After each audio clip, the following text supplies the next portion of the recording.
But this question of fear, we're all afraid of it. And there are things in relationship to this fear that you and I have to recognize. That if you trust in God and let Him be your guide and strength, you won't have that fear. And your fear is in relationship to your trust. As your faith in God gets stronger, your fear dissipates. And as your faith in God gets weaker, your fear arises. You want to have fear dissipated and removed, then you rise up and hold up the name of the living God and look to Him to undertake for you, and He will. It's our faith that brings victory. It's our faith that casts out fear and enables us to put our trust in the blessed Lord and Savior Jesus Christ. We will worship the man of Galilee who went to a cross 2,000 years ago, and no one can take His place. No one will intercede or interfere. We will not permit it. And so it is we have faith without fear.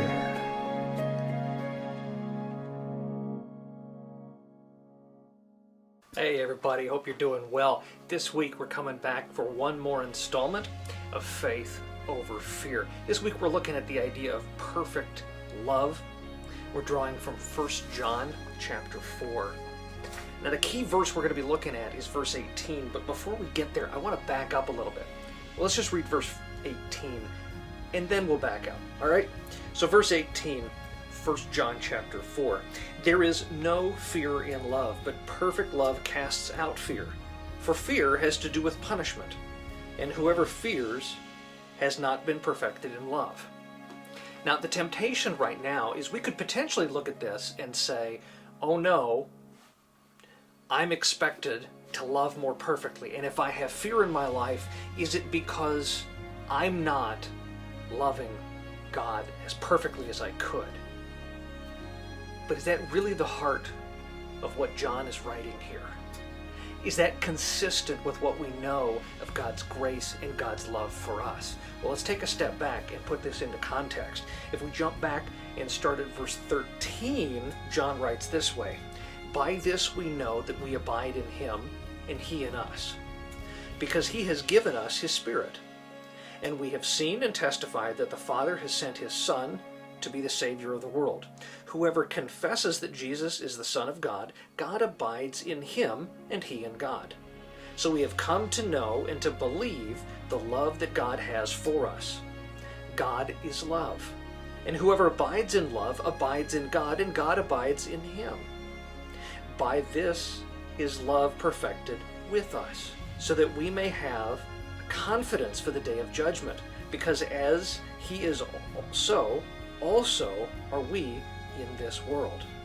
Now verse 18, which we read already, there is no fear in love, but perfect love casts out fear.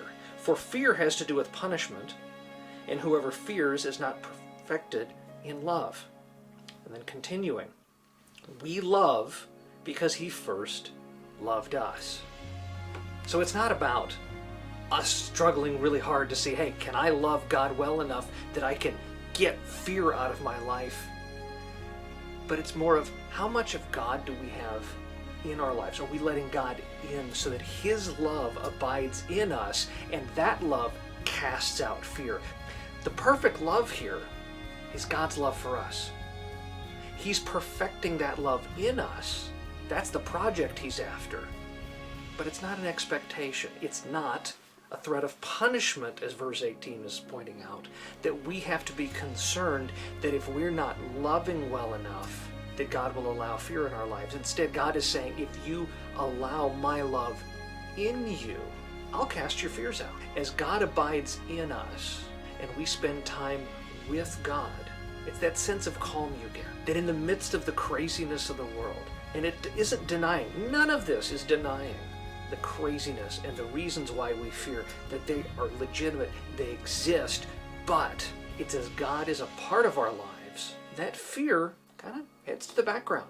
The reality hasn't changed, the threats haven't changed, they're just in perspective. And put in perspective next to God's love, suddenly they seem manageable.